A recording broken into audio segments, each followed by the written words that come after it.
Welcome to Family Story Time. Today's story may remind you of someone you love or someone you've lost. If you enjoy emotional family stories with meaningful life lessons, please subscribe and join our growing community. Now let me tell you my story. Have you ever trusted someone with your whole heart, only to realize you were the only one keeping that promise? My name is Margaret Wilson.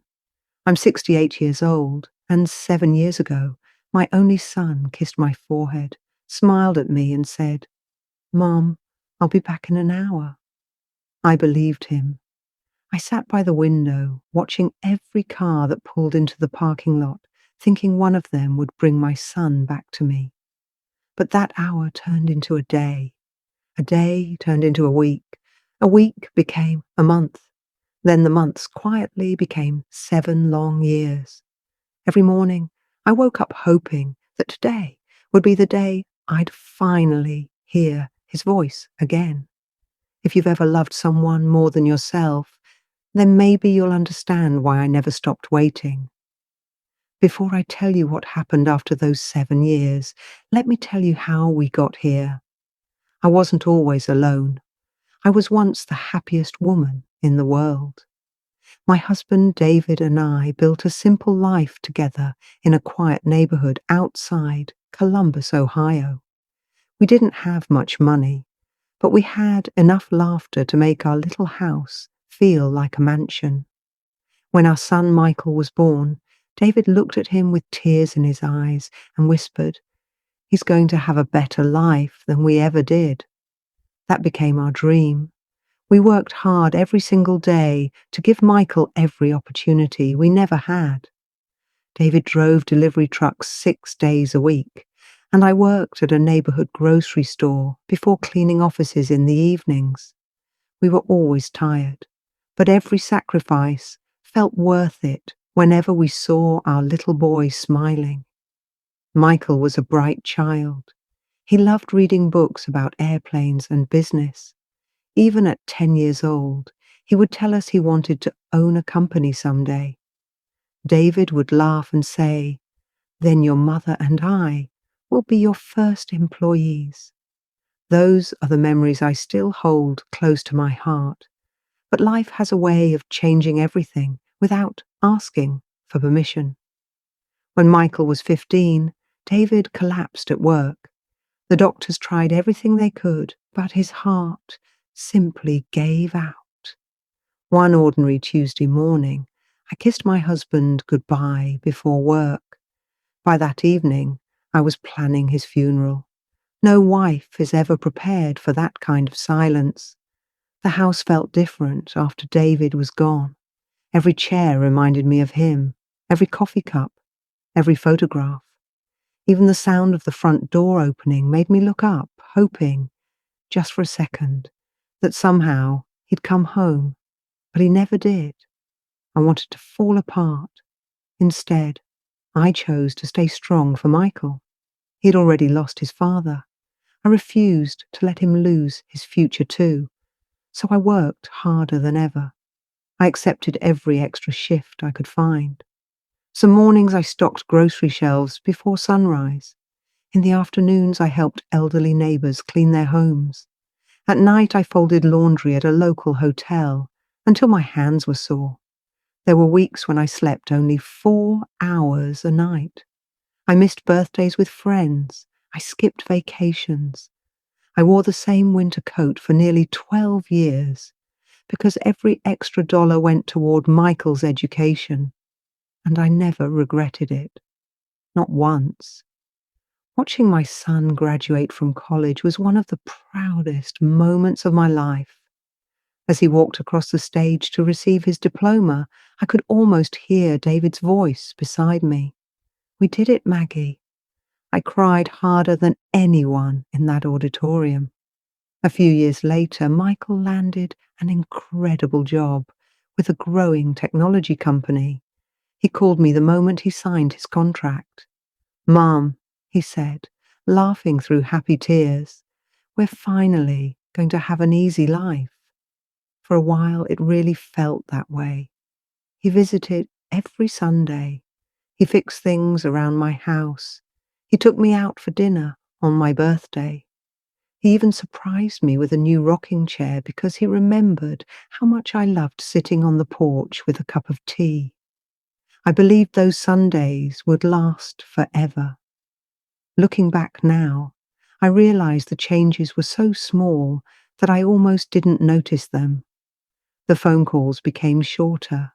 The visits became less frequent. There was always another business trip, another meeting, another excuse.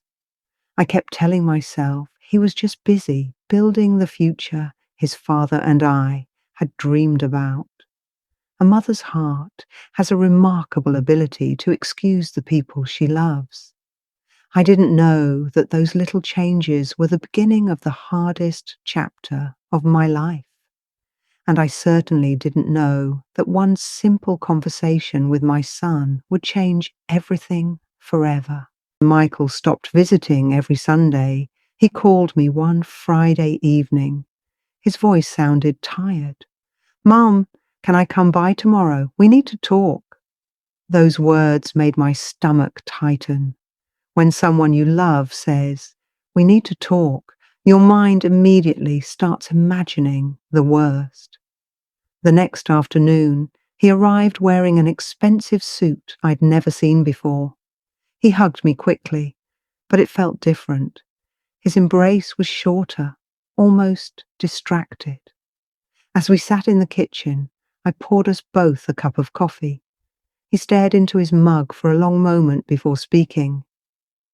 "Mom, I've been worried about you." I smiled. "You don't have to worry about me. I'm doing just fine."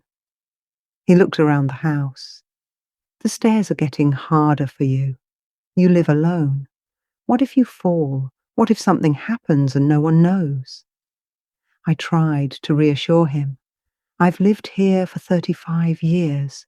I know every corner of this house." He nodded, but I could tell he'd already made up his mind. "Mum," he said softly, "I found a wonderful retirement community. It's beautiful. They have doctors, nurses, activities, a garden, and people your age. You'd never have to be alone." I didn't answer right away. My eyes drifted to the family photos hanging on the wall. David holding baby Michael, Michael's first day of school, our Christmas mornings. This wasn't just a house. It was my life. "I don't want to leave," I whispered. Michael reached across the table and held my hand. "It wouldn't be forever, just until I finish a few projects at work. Once things settle down, I'll figure out something better, I promise." He looked so sincere. He was still my little boy in my eyes, and mothers have a habit of believing promises made by the children they once carried. A week later, he packed my clothes into neat boxes. I folded David's old sweater one last time before placing it carefully inside a suitcase. As I closed the lid, I felt as though I were closing a chapter of my life. The retirement home was cleaner and brighter than I had imagined. Fresh flowers lined the entrance. The nurses greeted everyone with warm smiles. Residents played cards in a sunlit room, while soft piano music drifted through the hallway. "It's nice," I admitted. Michael smiled with relief. "See? I told you." A nurse helped carry my belongings to my room. It was small but comfortable. There was a single bed, a cozy chair by the window, and enough space for a few framed photographs. The first picture I placed on the bedside table was the one of David and me on our wedding day. The second was of Michael graduating from college. Those two photographs reminded me of the happiest seasons of my life. Michael checked his watch. "I have to run to an important meeting." I nodded. "I understand." He leaned down, kissed my forehead and smiled. "I'll be back in about an hour, Mom. Then we'll have dinner together." "I'll be waiting," I said. He walked toward the parking lot. Just before getting into his SUV, he turned around and waved.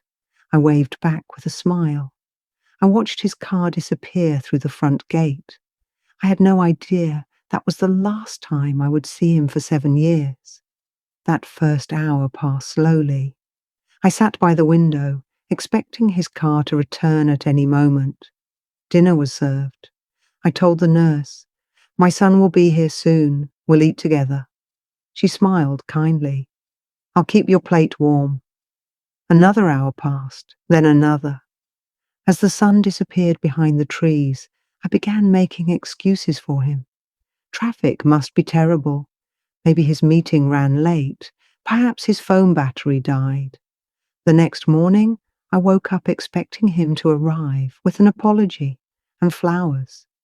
Instead, there was only silence. On the third day, I finally called his cell phone, straight to voicemail. I left a cheerful message. "Hi, sweetheart. I just wanted to make sure you're okay. Call me whenever you get a chance. I love you." He never called back. Days became weeks. Weeks became months. Every afternoon, I sat in the same chair beside the front window. Whenever a black SUV entered the parking lot, my heart would race. Every time it belonged to someone else. The nurses began to recognize my routine. One of them, Emily, would gently place a cup of tea beside me and quietly sit for a few minutes without saying anything. She didn't try to convince me to stop waiting. She simply kept me company. Sometimes, kindness doesn't come in the form of answers. Sometimes, it comes in the form of someone choosing not to let you feel completely alone. Even then, I refused to believe my son had abandoned me. I kept telling everyone, "Michael is a good man. He's just busy. He'll come."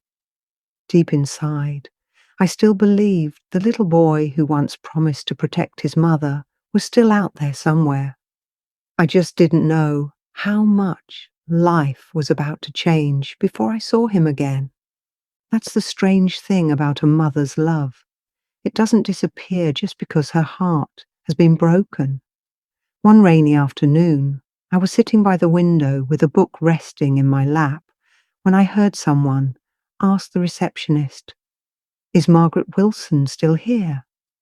Something about that voice made my heart stop.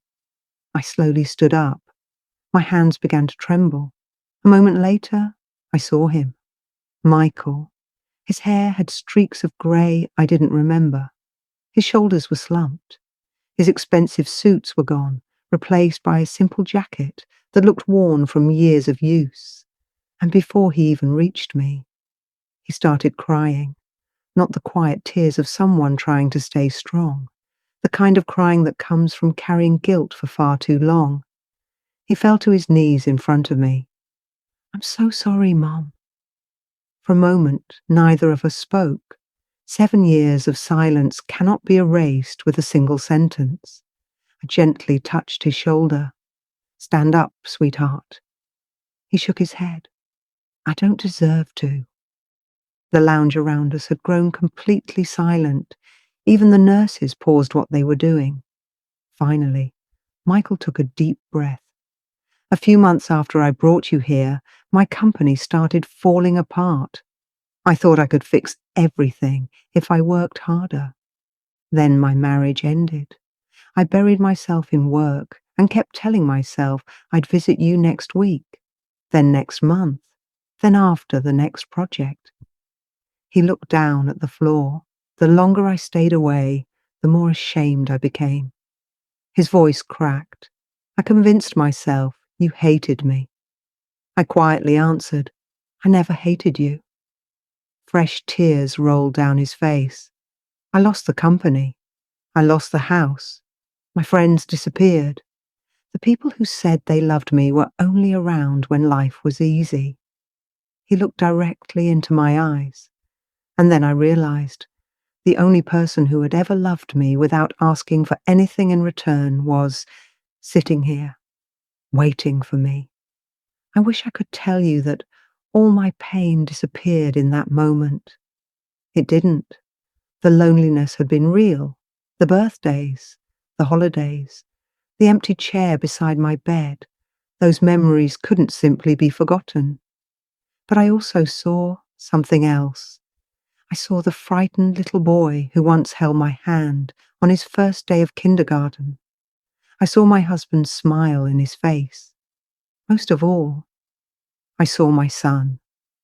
I reached out and held his hands. "They're still cold when you're nervous," I said with a small smile. He laughed through his tears. "You remember.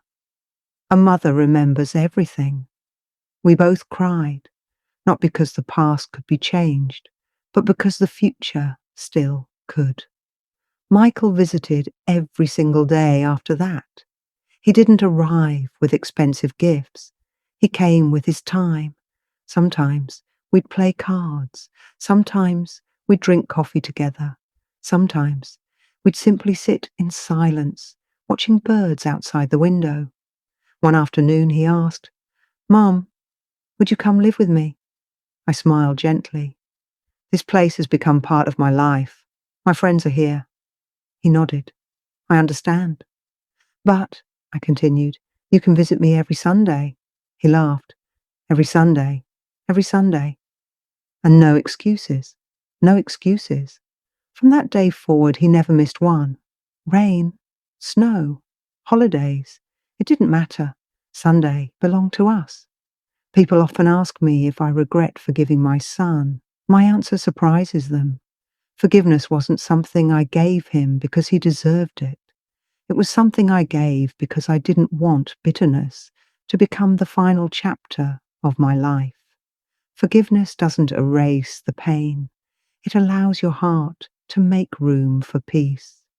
If you're listening to my story today and your mother or father is still alive, don't assume there will always be another weekend, another holiday, or another phone call.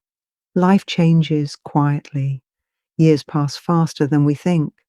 Sometimes the greatest gift you can give someone isn't money or flowers. It's your time. Because one day, time is the only thing you won't be able to get back. Thank you for listening to my story. If it touched your heart, please leave a comment and tell me where you're watching from. I'd love to read your messages. Take care of the people who love you while you still can.